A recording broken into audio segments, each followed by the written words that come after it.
Welcome, everyone, to the second episode of our podcast, Talking at Night, the podcast where we discuss all things horror and space related. As always, I'm joined here with the true spaceman, Donovan. Yeah, and today we'll be talking about aliens, extraterrestrial travel, the universe, and like the Milky Way, and so much more. Well, speaking of aliens, I saw a UFO last night. Me and my brother both did, man. Really? Yeah, me and my brother were out walking at like 11 o'clock at night because it's the summer, so it's too hot to walk during the day, especially if you want to lose weight like me. And we were walking, we were playing some Pokemon Go, because we still do that in 2018.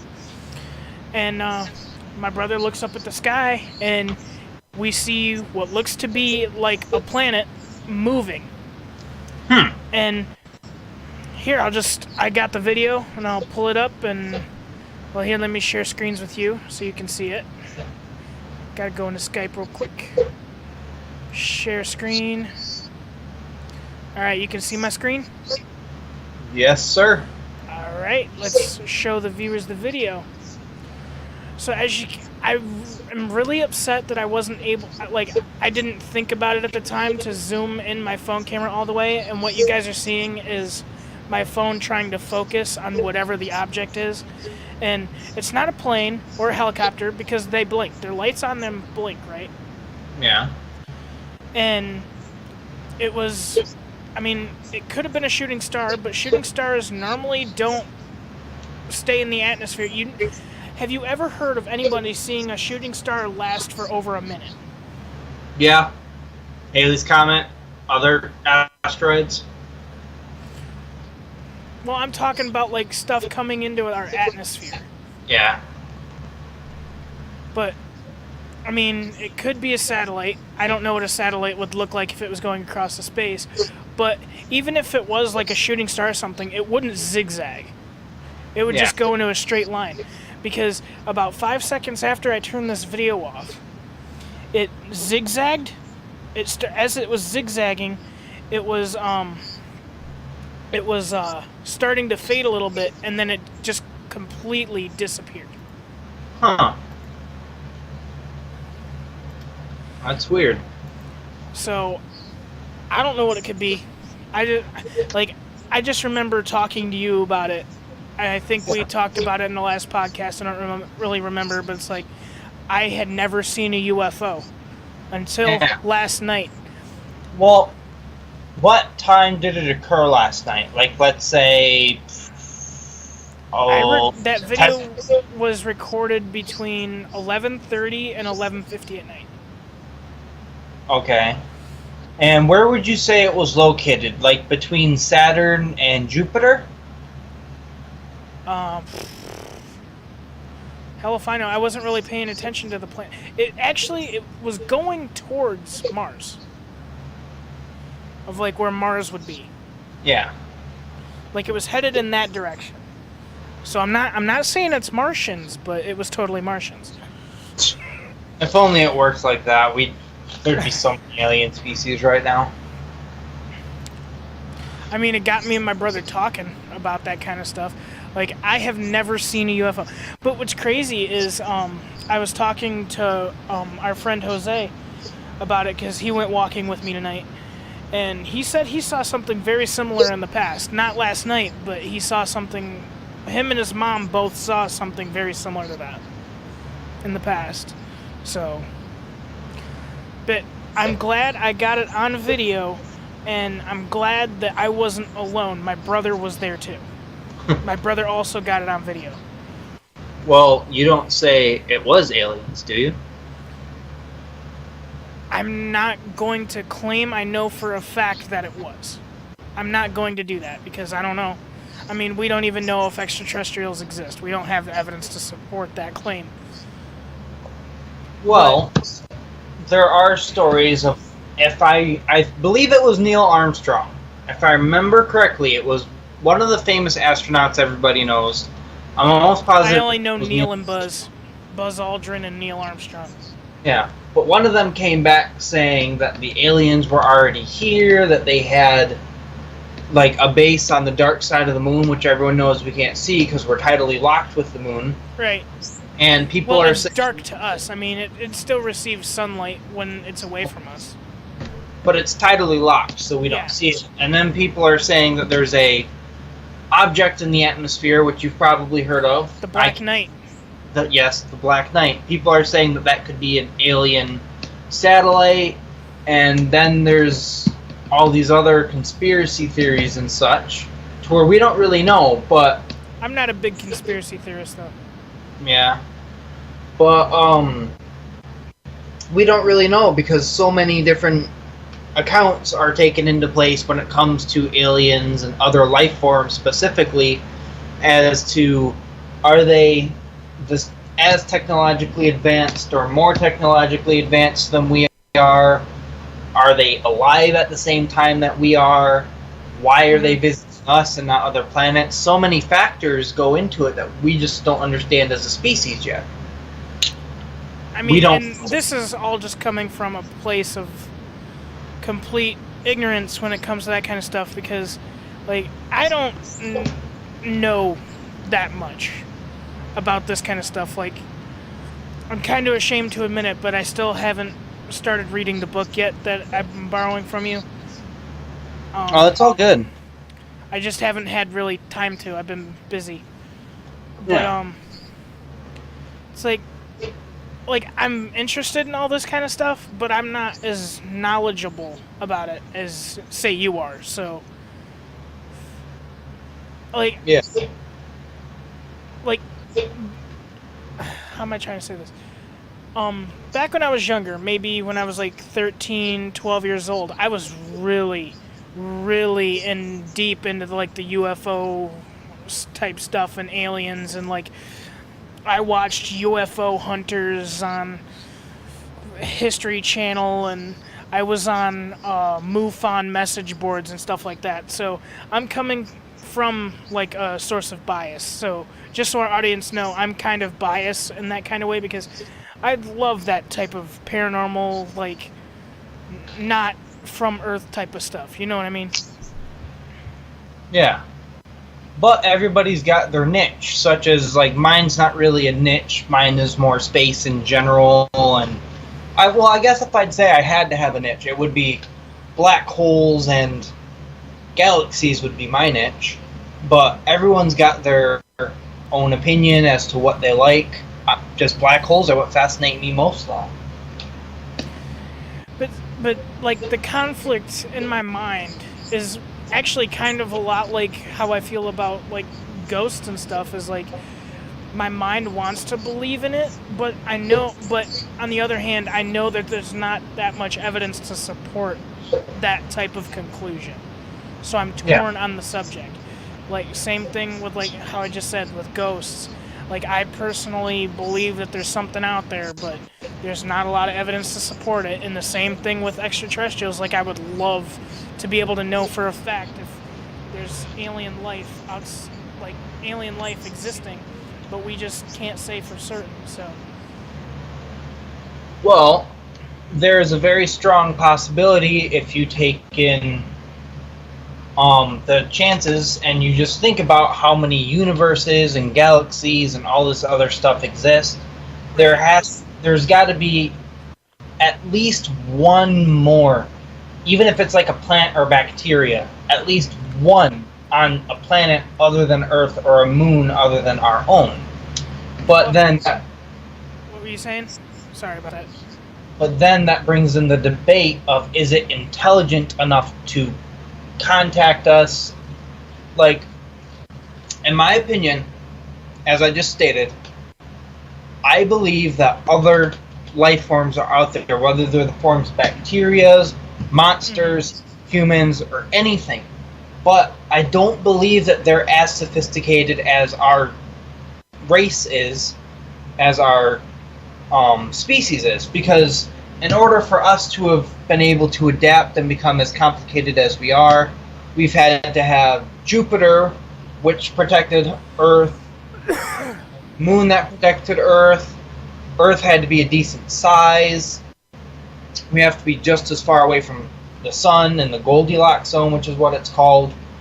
And I believe other planets are out there. I just don't believe that they possess all these certain characteristics that we possess, or if they're getting to the stage, maybe be wiped out before they're able to contact other planets. I mean, that's a big possibility. I mean, we are so far from being able to do that kind of stuff that we see in like science fiction, like Star Wars and Star Trek and stuff, that who knows if we'll even get to that point, if we might wipe ourselves out. I mean, because all this talk about World War III and stuff going on, I mean, what if we wipe ourselves out because we're just wanting war, I guess? I mean, because I think, didn't Stephen Hawking say something like that? That any civilization that's that technologically advanced, that they most likely probably would have wiped themselves out in a war anyway? Yes, I do believe so. And then Don't quote me on that. I don't know. I'm just saying, smart guy said something smart. Yeah.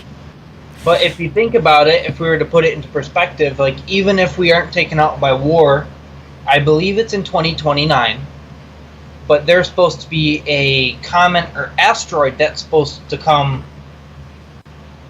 I believe, 20,000 miles between us and it. Like, the atmosphere straight that's ahead. How close it's going to get to us? Yeah, the atmosphere just straight ahead is like 20 miles straight up. 20 miles straight up. And the distance between us and the asteroid is going to be 1/3 the distance between us to the moon. And they were saying, because I was watching a video about this, that it's, I think, 2 miles wide, they said. I can't remember what the video said. But it has the potential to do catastrophic damage to our society, and we can't do anything about it. Mm-hmm. Well, as of right now, anyway. Yeah. Because I think I've heard something about engineers working on ways to handle that stuff, whether it's crashing a rocket into it or blowing it up or... Have you heard of the satellite technique? No. We'd have to find it a long ways out. But what pretty much they do is they'd get a satellite, and how every object in the universe has some sort of gravity to it, has mass, has gravity, and what it would do is the satellite would orbit the meteor, asteroid, or comet, and the gravity from the satellite would very, very slowly pull it in a certain direction, but ultimately... kind of like a gravitational slingshot. Yeah, in a way, but it'd rear the asteroid away from Earth's orbit. I never thought of that. I never heard about that. Yeah. But while we're on the topic of aliens, what do you think about Martians? Because they're talking about sending people to Mars as early as 2022. I don't want to go. Why not? Because I like places where I can breathe. Well, what they say is, you know how the Earth is going to go, or not the Earth, my apologies, the sun's going to go into the red giant phase before shrinking? Yeah. How it's going to engulf Earth? Well, they're saying that Mars would be the next habitable planet after ours.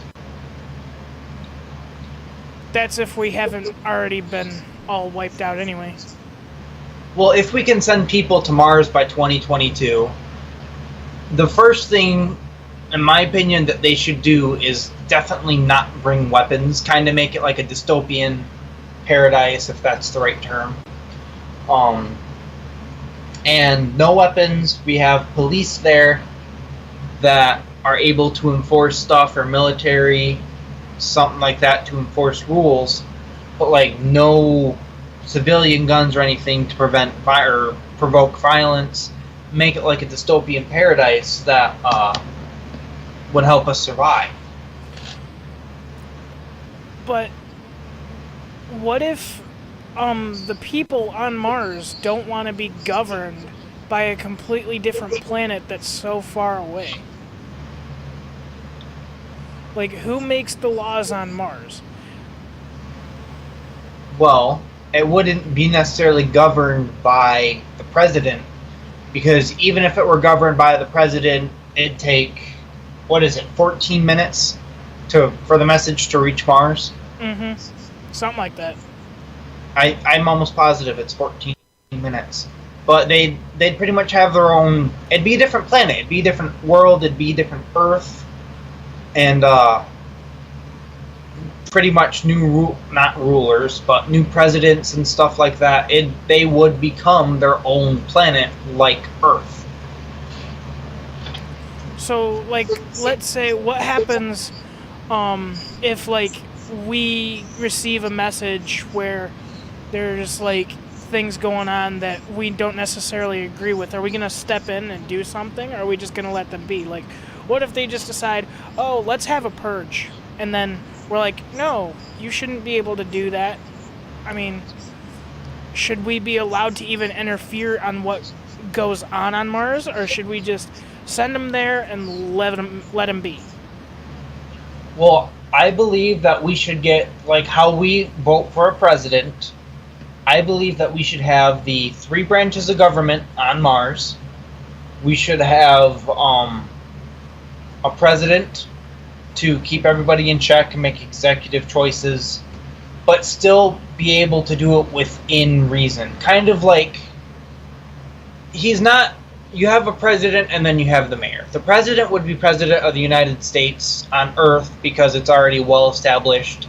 And then there's a mayor, which would be on Mars, but they can still make choices, do what they want to do, but they have to do it within reason, or the president, per se, could terminate them or do something. They'd still be under management, but they could still free willingly do stuff. So they'd be like kind of like a territory where we let them be unless we seem fit that we need to involve ourselves.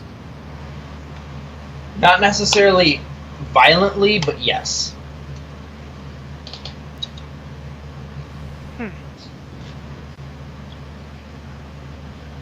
I'm just trying to make sense of how all that would work, though. Well, I'm not a politics expert, so yeah, we're not here. We're not here for politics. We're here for space. So, blaster pistols. So let's venture further out into the cosmos. What do you think about galactic travel? We can't do it yet. Not yet, but let's kind of... I was reading this in the book that I let you borrow. Oh, you're going to spoil it? Fine, but I'm going to talk about this for the viewers. But That's fair. Going back to aliens, you know how different we are from monkeys and like chimpanzees and stuff? It's only like a 2% biological difference, genetic difference. Right. Fun fact, we share 50% of the same DNA as a banana. I know that one. Wow. But there's only a 2% difference between us and monkeys genetically. Right. So with how much more we're able to do, like physics, and able to know our place in the universe and the cosmos and become all this stuff, with a 2% difference, when the smartest of monkeys know how to do 2 + 2, and they know math, and they could be taught it. What's to say that there's another species out there that's 2% smarter than we are? I don't know if it's true, but speaking of like teaching apes and monkeys and gorillas and stuff things, I don't know if it's true, but I saw a story on the internet, so it might not be true because everybody knows how the internet works. But I saw an article that was talking about scientists actually figured out how to teach a gorilla that it will one day die. Ouch. I felt so bad for that thing. I'm like, yeah, you're gonna end up like Harambe. You're gonna be dead. Ouch. That too soon, Mikey. Too soon. Well, I don't, like I said, I don't know if it's true or not, but I just thought it was entertaining. well, we can teach them sign language. They understand sign language. But, anyways, back to the monkeys, humans. Right. We can teach monkeys 2 + 2 = 4, or sign language, something really basic that our little kids and toddlers can do. But it's to the best of their ability and the best of their knowledge that only the smartest can do it. Let's say if there's a species out there that's 2% smarter than we are, and their toddlers and their kids and their 2-year-olds, instead of coming home saying, look mommy, I learned what 2 + 2 = 4 is, or something like that, they're coming home saying, look, I discovered the physics behind a black hole, when they're 2 years old, when we're still learning that, and that's what our smartest people are doing. I don't know. Only a 2% difference. But, like, if there is life out there, I mean, what about the possibility of that we were created by an alien civilization? That we were put here? Well, then you get into the ideas of conspiracy theories. My mind's not working right now, dude. I'm going on like 3 hours of sleep. But conspiracy theories and stuff like that, like one I was reading up on, where people believe that we're in a simulation. We're put here for a reason. Something is observing us and observing how we react. Mandela effect, glitch in the matrix. Yeah, something like that. There are people out there who believe that we're in a simulation, we're being viewed, which is why we can't see or we haven't been contacted or something like that. But then that brings up the question as to, if we're the only species here, why is the universe so big? If it's only for us. That's one of the arguments that people use against religion. About, like, oh, you think you're so special and that, like, God created everything for just you, but it's like, why would God create the universe just for you, but yet make it so big that you couldn't possibly explore it at all? Yeah. Like... Or something along those lines. Something along those lines. But yeah, it's something like that, to where if people believe it's a simulation, but why is it so big? Why is it still expanding? Why is it expanding faster and all this other stuff? To where just, unless the species that's watching over us that put us in the simulation has a really long lifetime to see how we'll populate the galaxies and the universes and stuff like that. Well, I mean, years in the simulation, minutes outside of it. Yeah, we just don't know. I mean, we could be like The Sims, where they're just pressing the fast forward button. Yeah, but you just never know nowadays. But one thing that we do have a good grip on, though, is where the universe started and how it started and theories as to why it started. Like, one of the main theories, it's a newer theory that's circling around, it was discovered a couple years back, saying that the Big Bang and all this other stuff is pretty much our galaxies in the middle of a black hole right now. Say what? Yeah, it was thought of not too long ago, and it's growing in popularity, but it's a theory saying that the reason that it's ever expanding and stuff like that is because our galaxy is in a black hole, which would explain kind of like dark matter and why there's more mass that we don't understand, and all these other things I could go into detail of if I had read the article recently, but I haven't. It's been a while. But that's one of the growing statements or hypothesis as to where we come from. It's very interesting. I never thought of that.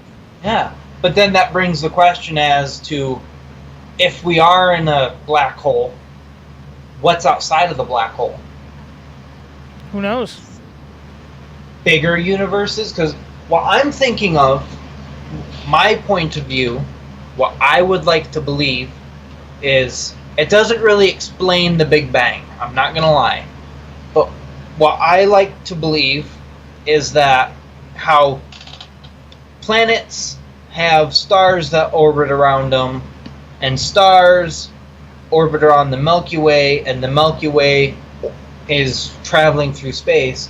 What I want to think of is, what if our galaxy, along with other galaxies, is in like one gigantic monstrous galaxy, and it just keeps expanding bigger and bigger and bigger, and what we can't see outside of, I can't remember what it is, 13.6 billion years we can't see past. What if we can't see past that is because it's nothing but emptiness up until we get to another gigantic mega galaxy? That's interesting. Damn it, you making me think today. Yeah. Plus, I could make you think more, saying that scientists don't understand, but our universe is being pulled in a certain direction.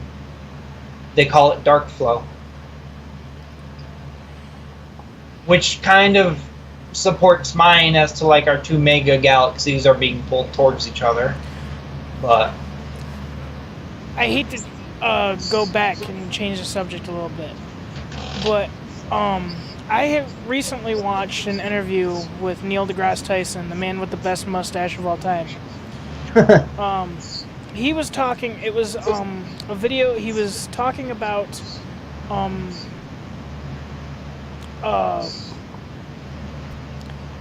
he was discussing movies, that science fiction movies, and how scientifically accurate they are. yeah. And the interviewer asked him about the movie Interstellar, because I know that me and you watched that recently. My favorite space movie of all time.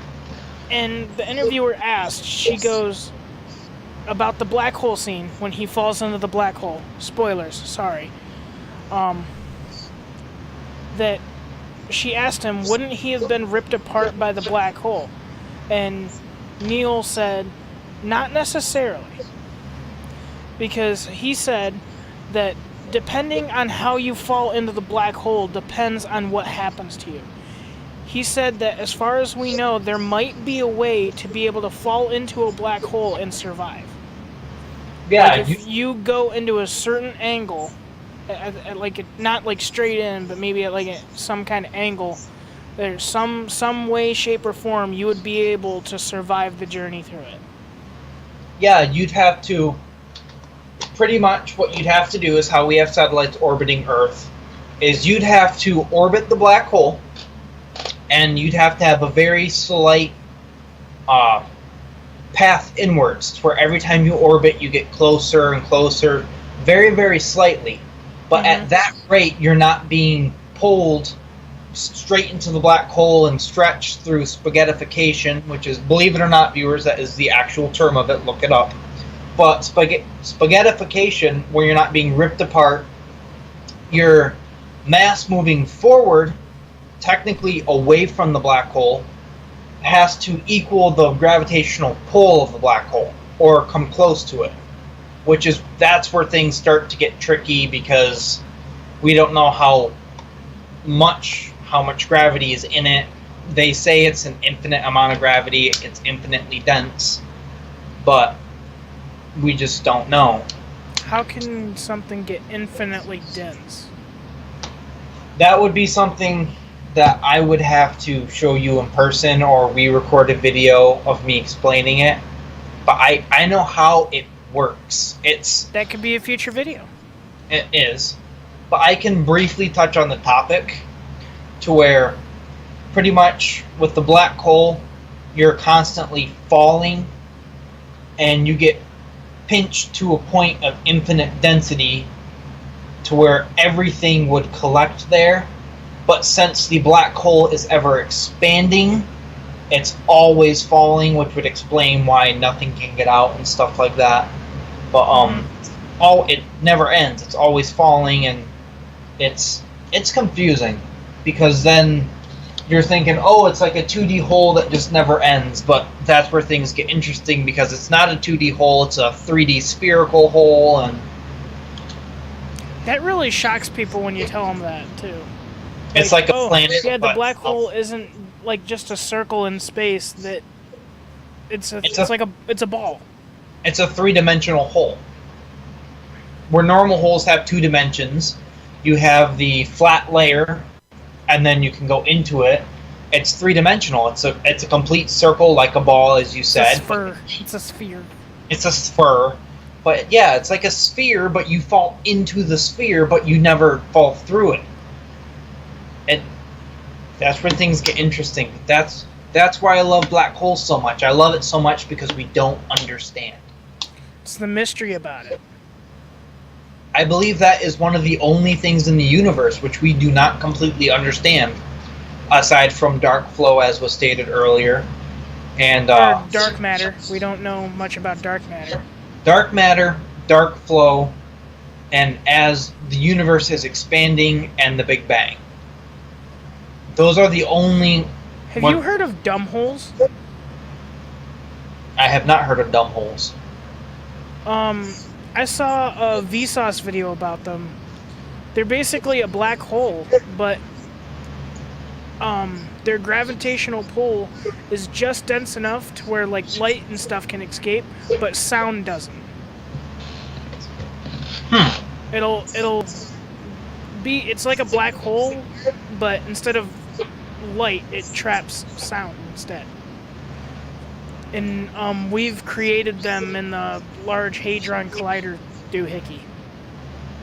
The Hadron Collider? Yeah.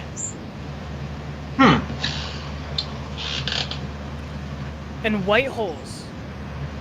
Those are interesting. Those are very interesting. Because I taught my 6th grade science teacher about those. She didn't know what they were. Well, most people don't, but then you have... Because this was... Well, we have no proof that they exist. It's mathematically possible, but we've never seen or identified one. Yeah, but the whole concept of a white hole doesn't originate from mathematics and stuff like that. It originates from... Man, I'm doing horrible on names today. But I think it's Darwin or Newton. One of them said, if it can happen, it will happen. And everything has an opposite, such as, like, there's light, there's dark. There's gravity pulling things together, and then there's stuff like explosions that push things apart. Everything has an opposite. So what's the opposite of something that takes in all matter and doesn't let light escape? Something that pushes things out. Yeah, something that rejects everything, and then that's where the theory of wormholes comes in and why people believe wormholes exist.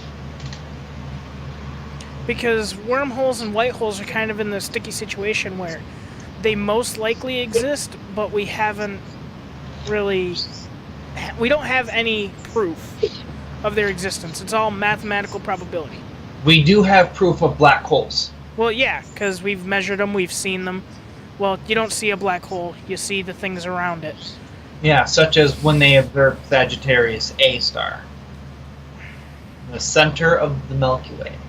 So, for the people that didn't quite get it, white holes are a theoretical thing, which are basically the opposite of black holes, where black holes pull things in and never come out. White holes are the opposite, which constantly spit things out of them. Kind of like a lot of scientists speculate that if white holes exist, they'd actually look like a black hole when it's doing like that quasar thing, where the stuff's shooting out like that. Yeah.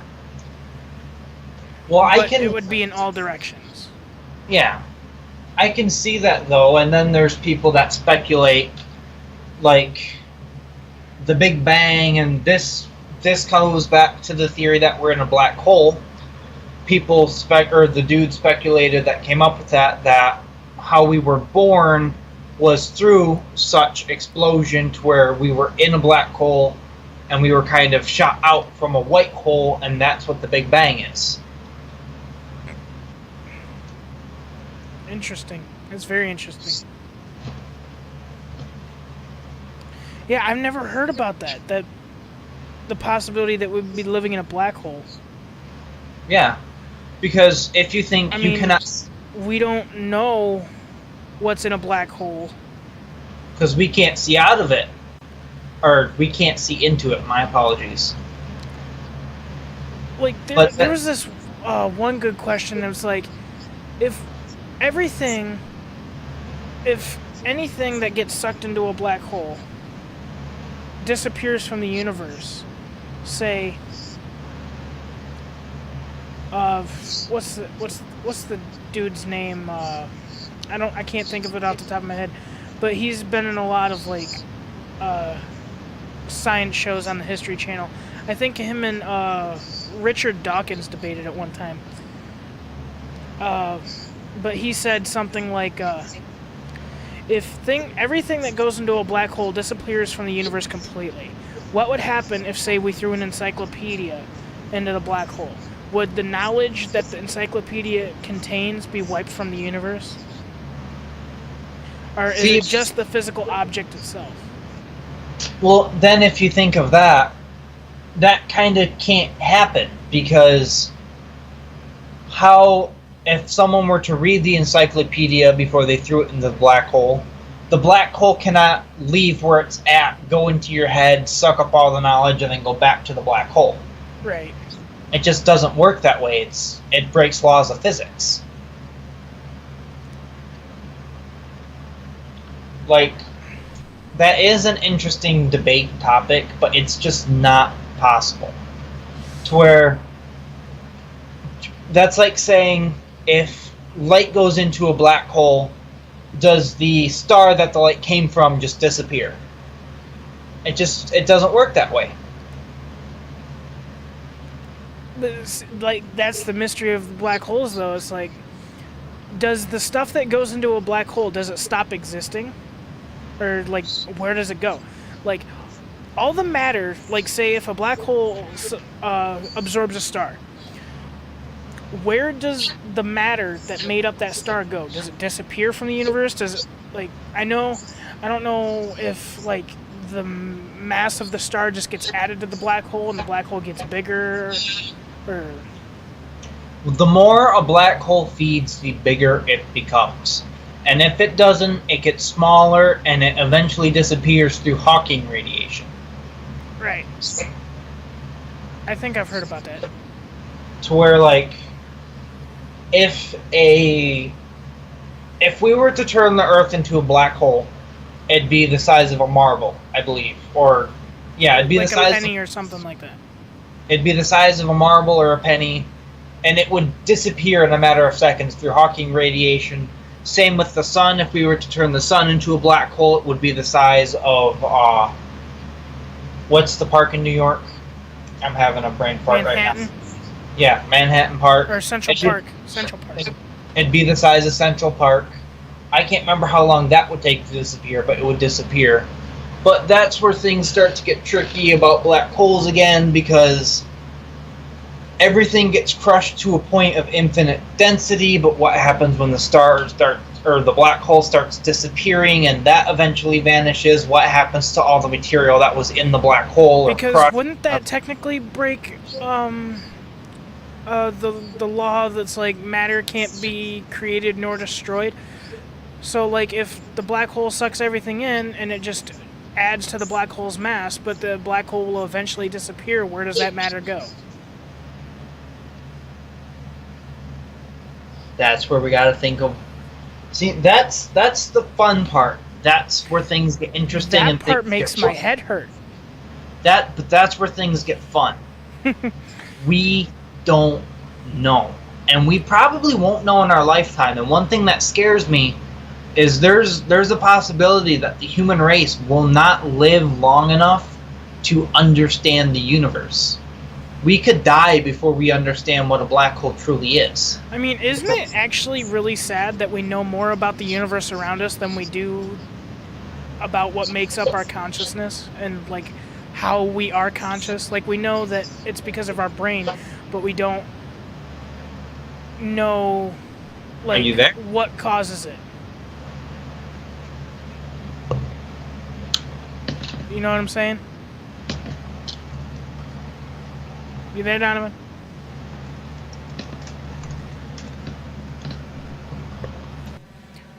Sorry about that. We had Skype issues. But, alright, continue what you were saying. That's where things get fun that we don't know, and we may never know before we perish and stuff. Like, as you were saying, we know more about the universe and how the universe was created and when it's going to end or how it's going to end than we know how our human bodies act. Yeah. Like, I don't know if we're getting off a little off topic here, but it's like, I have religious conversations with my mom because she's a religious person. She believes in God and everything. And she'll often ask me, like, what do you think happens when we die? And I always respond with, well, Mom, our brain makes up our consciousness, right? So when our brain is non-functioning, when we're dead, how can we still be conscious? And then I say, think about it like this. Do you remember what it was like before you were born? Do you remember not being born? And what is the normal answer? No, I don't. So that's what I believe what'll happen when you're dead. You're done. There's a hypothesis going around, and I know this is the space episode. You want to know what we should do? We should just turn this into a series where we just talk about random things somewhat related to our topics. Well, anyways, there's a theory going around saying they believe it's speculated, but nobody knows because you have to be dead to know this. But they think that when you die, kind of like a dream, how you have dreams, they're speculating that our brain has adapted to death over evolution, and not overnight, but through evolution. I think I might know where you're going with that. To where they believe that when you die, your brain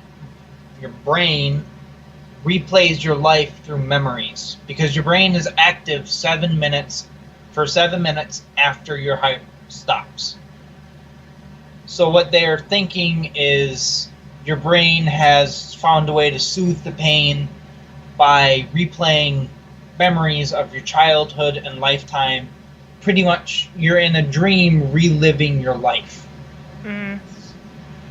But then that's like, oh, well, who knows if we're already dead and we're just reliving our life through memories. But then that would explain deja vu and jamais vu and stuff like that. Well, that's not where I thought you were going with that. Yeah. I thought you were going to be talking about how we're actually starting to figure out why people might see, like, the white light as their brain starts shutting down and stuff like that. So I was watching a video of a scientist. I don't know why my brain automatically defaults to Neil deGrasse Tyson when it comes to scientists. I know he wasn't the one that said this, but I just can picture him saying it. But I know it's not him. But they were talking about, like, how the reason why people may see a white light is actually kind of like what you said. It's the brain comforting itself at the time that it knows its life is about to end. So you want to go out peacefully, but it's only, like, you hear throughout your life of when you die, you'll see a white light. So that being so ingrained into your brain that it becomes a reality. Like depending on what you're, like, depending on what your religious beliefs are, this has actually been different depending on what religion you are. Like, scientists have actually been able to study this, of where, like, most Christians see the white light when they die. People that don't believe in an afterlife don't see anything, because they're not expecting to see anything. Well, that's what my dad is extremely religious. Well, not extremely religious. He doesn't go to church and he doesn't pray, but he believes in God and he knows that there's an almighty maker. But he believes there's one. He believes there's one, and he supports them in his decisions, and he's religious about that.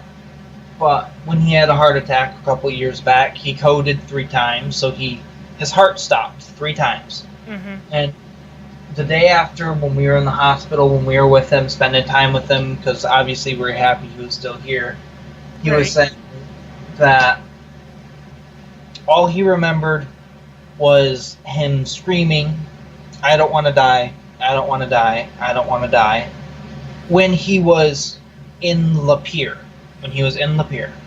Okay. But he does not remember about 5 minutes after he collapsed until he made it to Lapeer. He doesn't remember coding 3 times in between, which is kind of, it's a sensitive topic, yeah. Mm-hmm. But it's like, was his brain prepared to go, and he, like, it released dopamines of happiness or something like that, to where it kind of numbed the pain. Right. Like, he said when he was in Lapeer, they put a stent in him to open up his blood vein where the clot was. Mm-hmm. So he had blood, and he had time to make it to Flint, where they could start doing surgeries and put more stents in and stuff like that. To where he didn't remember the ride in the ambulance.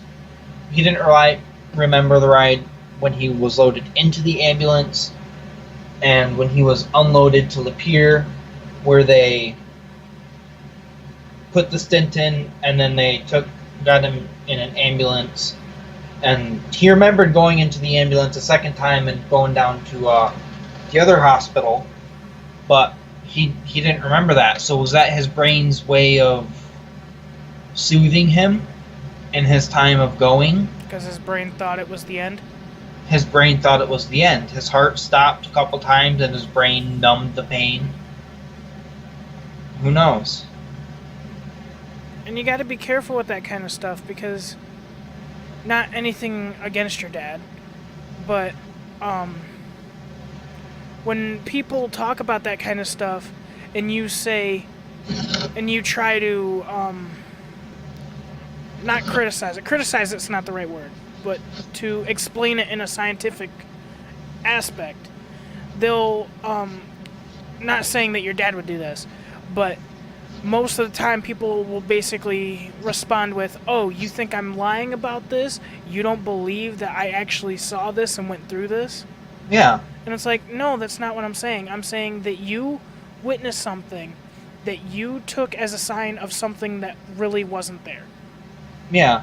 Like, maybe it was ingrained into your brain, and as you were saying earlier, like, you'll see a white light when you die, you'll see a white light when you die, and your brain's like, "Oh, I'm dying, and I don't see a white light." Oh, and you're kind of like a kind of like a record player. Like, well, I'm not thinking of a record player. I'm thinking of what is it? You're hysterical, and your brain is imagining things. Right. Like, your brain is, "I'm dying," because like, night terrors are an instance. When you have night terrors, your brain is actively asleep, but your body is awake. So you're pretty much living out your dream. Mm-hmm. And you're hallucinating. That's the word. You're hallucinating. Your brain is feeding fake images to your head. So what if the white light is, you're hallucinating the white light before you pass? Because everyone's like, "Oh, you're going to see a white light, you're going to see a white light." and your brain's like, oh, I'm dying, I should be seeing a white light right about now. Oh wait, there's the white light. And notice how it's only the religious that have these type of experiences. And the experiences vary depending on what religion you are. If you're Christian, most of the time it'd be like, yeah, I saw Jesus and Jesus talked to me and said that it wasn't my time and sent me back. And then if you talk to a Muslim person who went through the same thing, they'll say, oh yeah, I saw Muhammad and he said that it wasn't my time and he sent me back. And it's like, if this stuff was real and this was proof of an afterlife, then why are people seeing different things? Yeah. Like, going back to my dad, he didn't see none of that. But he believes in the Almighty Maker and stuff like that. And I know you're an atheist, and I'm sorry if I'm kind of talking to you about this, even though it's a debate and stuff like that. But it's a conversation. Yeah, it's a conversation. But he's religious and stuff like that, and I am to a certain degree. But he's saying he didn't see that. He didn't see the Almighty Maker. He wasn't told nothing. He didn't see a white light. He just doesn't remember it, like it never happened. But he got abducted by aliens. That's what happened. Yeah. But next week on AtNight. But he's taking it as a sign, as it wasn't his time to go. That there's a reason. It was kind of like a wake-up call for him to stop smoking and stop doing all this stuff. Oh yeah, I forgot your dad stopped smoking. Yeah, he's been, what year is this? I know it's 2018. 2018. The year of the social justice outrage about everything that we disagree with year. Yeah, let's trigger some people and let's say the year that pedophilia is okay. You know, to a certain community. That me just saying that is going to trigger people. Yeah, I know. Me saying that 2018 is the year of the triggered people will trigger people. And that's the funniest thing about it. I know. But, yeah, but there's so many topics, and I know we got veered off course and we started talking about biological and stuff like that and genetics. It's okay. Even this stuff connects to space if you really think about it, as to why we're thinking about this and why we have a conscience. It's the mystery aspect of it. It's the that connects it all together. Like, what do black holes and consciousness have in common? We have no idea of how to research it. Yeah. Well, I mean, we have an idea of how to research black holes, but even when we do research them, how the hell are we supposed to reach it to, like, throw a probe in or whatever? Yeah. Well, that's not what I'm saying, is we are researching them now, but even though we're researching them like we're researching consciences, we just don't know. It's so hard to comprehend it. Yeah. And for all we know, by some weird law that's not been discovered by some dude who's not going to be born for 7 million years, black holes and consciousness could be connected somehow. Somehow. Yeah. But man, we really got off course in this conversation. Yeah, we did. But we've been doing this a long time, so I think we should start wrapping it up. Yeah, I was thinking about the same thing. So, if you'd like to join us next week where we redo the same thing, and I think next week will be horror stuff. We alternate every episode. So, like, episode 1 was horror. This was supposed to be space, but we kind of got off track. Yeah. Well, while we're talking, as always, I'm going to ask the viewers. Right. What if, like, is it okay if we veer off topic like this? Because a podcast is pretty much us having our own conversation, you're listening, and you're allowed, or you're not allowed to, of course you're allowed to, but it's recommended, and we'd like you guys to drop your comments as to what you think about theories, and apparently in this genetic and space episode, what you think be part of the conversation. Yeah, seriously, join the conversation. We want to hear what you guys have to say. We read the comments on the last video, and we're just ready. We want to talk to you guys. We'll bring up what you guys have to say in the videos. Just talk to us. It's why we're here. We love to be connected with you guys. All right. Thanks for listening to the second episode of Talking at Night. If you enjoyed listening to the podcast, please like the video and subscribe. If you want to support the show, consider joining us on Patreon. The link will be in the description below. And I cannot express how much I am so thankful for you guys' support for the channel. Thank you guys very much for watching and listening to this podcast. You guys have a good one. And AtNight, out.